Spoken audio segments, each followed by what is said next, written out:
नमस्कार सभी को। एक लंबे गैप के बाद फिर से आया हूँ। उम्मीद करता हूँ कि कोरोना महामारी के दौर में सब स्वस्थ होंगे। जय कृष्णमूर्ति के दिए हुए बहुत से व्याख्यानों से हम कुछ चुनिंदा व्याख्यानों पर चर्चा कर रहे हैं, जिसमें कर्म एवं अवधारणा विषय पर इस वीडियो में हम चर्चा करेंगे। हमारा सारा जीवन कर्म की एक प्रक्रिया है। हम में से ज़्यादातर व्यक्ति कर्मों की एक श्रृंखला के बीच जीते हैं। हमारा जीवन कर्मों की एक श्रृंखला है, या ऐसा कह सकते हैं कि चेतना के विभिन्न स्तरों पर कर्म की प्रक्रिया है।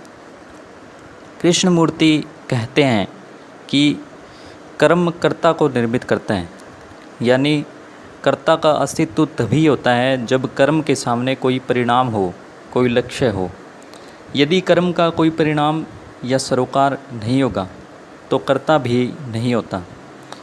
इस तरह कर्ता, कर्म और लक्ष्य या परिणाम एक ही प्रक्रिया है, जो तभी अस्तित्व में आती है जब कर्म का कोई दृष्टिगत लक्ष्य हो। किसी परिणाम को पाने के लिए कर्म करना ही संकल्प है, और किसी लक्ष्य को पाने की इच्छा संकल्प है, और यहीं कर्ता मौजूद है। जैसे कि मैं कुछ बनना चाहता हूँ, जैसे कि मैं किताब लिखना चाहता हूँ, कुछ हासिल कर लेना चाहता हूँ, धनी हो जाना चाहता हूँ, या चित्रकार बनना चाहता हूँ, या कोई पद प्राप्त कर लेना चाहता हूँ। हमारे सारे जीवन को देखा जाए तो हम 3 प्रक्रियाओं में जीते हैं: कर्ता, कर्म और लक्ष्य। अर्थात मैं करता हूँ, यह मेरा लक्ष्य है और इस कर्म को मुझे करना है। कर्ता जो भी कर्म करता है वह किसी परिणाम या लक्ष्य को प्राप्त करने के लिए करता है। यहाँ हम कृष्णमूर्ति क्या कह रहे हैं, इसे समझने के लिए केवल शाब्दिक अर्थों पर नहीं जाएंगे। हम इन पर गहराई से विचार करेंगे और उनको समझने का प्रयास करेंगे।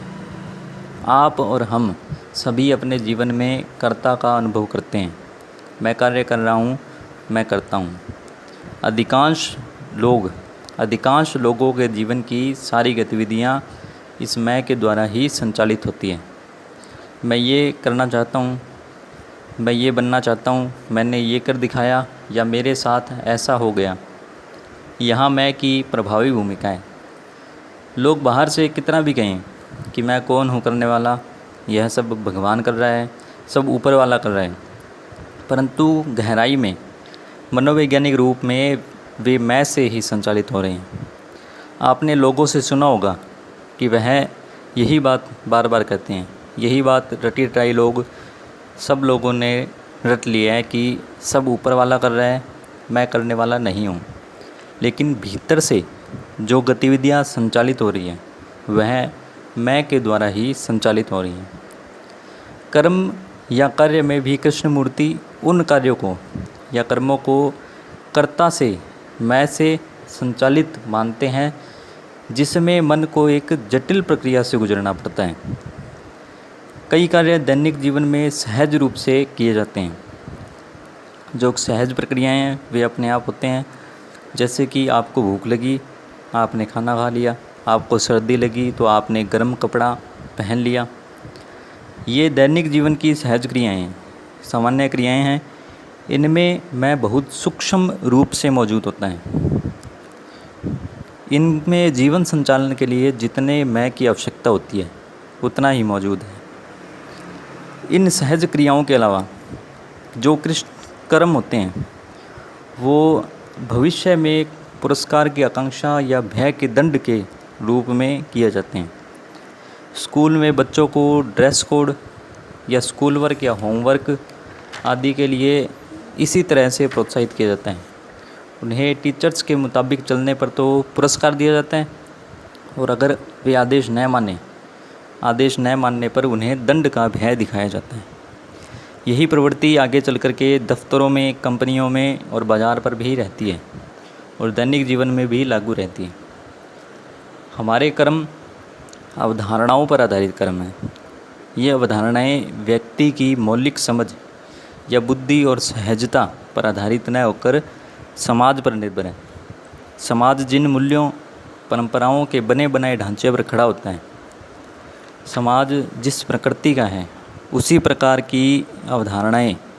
उसी प्रकृति की अवधारणाएं भी समाज में प्रचलित हो जाती हैं। समाज जो कहता है तुम उसे आदर्श मान लेते हो। मुझे सदाचारी होना चाहिए, यह एक आदर्श है, यह एक धारणा है। मुझे उदार होना चाहिए या मुझे वीर होना चाहिए, यह समाज द्वारा तुम्हें दिया गया आदर्श है। तुम्हारी समझ या बुद्धि से यह नहीं आया है। अब वास्तव में ये सब चीज़ें तुम पर थोपी गई हैं, लेकिन तुम्हें यह पता भी नहीं चल रहा है। यह सब एक प्रकार का प्रचार का हिस्सा है जो कि भौतिकवादी उपभोक्तावादी युग में तुम तक पहुँचा है। वास्तव में जो आदर्श हैं वे भी तुम तक प्रचार के द्वारा ही आ रहे हैं। तुम्हारा यहाँ कुछ भी नहीं है।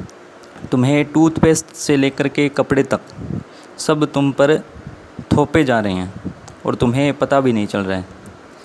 यहाँ तक कि मोक्ष का विचार भी तुम बाहर से ही अपने भीतर डाल रहे हो।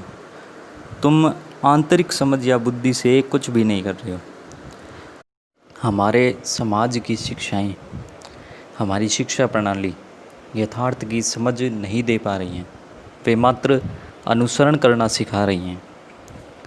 कृष्णमूर्ति कहते हैं कि धारणा युक्त कर्म तुम्हें मुक्त नहीं कर सकता है। अवधारणा युक्त कर्म वास्तव में कर्म है ही नहीं, वे मात्र अनुसरण हैं। अवधारणा और कर्म के बीच एक खाई है, एक विभाजन है।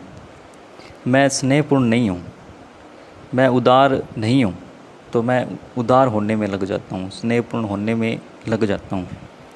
यहाँ जो है और जो होना चाहिए में एक अंतर है। व्यक्ति हमेशा जो होना चाहता है उसी में लगा रहता है, जबकि कर्म जो है वहीं से आएगा। कर्म हमेशा जो है उसी से संपादित होगा, न कि जो होना चाहिए से। आप अगर उदार नहीं हैं, स्नेहपूर्ण नहीं हैं, तो मात्र यह देख लेने से कि मैं स्नेहपूर्ण नहीं हूँ, जो यथार्थ है उसे देख लेने से ही आप स्नेहपूर्ण हो जाते हो। क्या आप उस समय उदार नहीं हो जाते हो? उदारता अपने आप ही आ जाएगी। यथार्थ की समझ जो है उसकी समझ ही पर्याप्त है और यही ज़रूरी है। कृष्णमूर्ति की शिक्षाओं पर गौर से उनके दर्शन पर देखा जाए तो उनके दर्शन का केंद्रीय तत्व हमें देखने को मिलेगा। उनकी शिक्षाओं का जो केंद्रीय तत्व है वह है यथार्थ की समझ, जो है उसकी समझ, मन को मन के द्वारा देखना। कृष्णमूर्ति यहाँ भी अवधारणा मुक्त कर्म की बात करते हैं। कर्म अवधारणाओं पर आधारित न होकर यथार्थ पर आधारित होना चाहिए। कर्म व्यक्ति जो है वहाँ से संचालित हो, न कि जो होना चाहिए से। अंत में सभी से अनुरोध कि हमारे वीडियोस आपको पसंद आ रहे हैं तो इन्हें लाइक कीजिए और शेयर कीजिए ताकि ये अन्य लोगों के पास भी पहुंच सके, और हमारे चैनल को ज़्यादा से ज़्यादा सब्सक्राइब कराएं। धन्यवाद।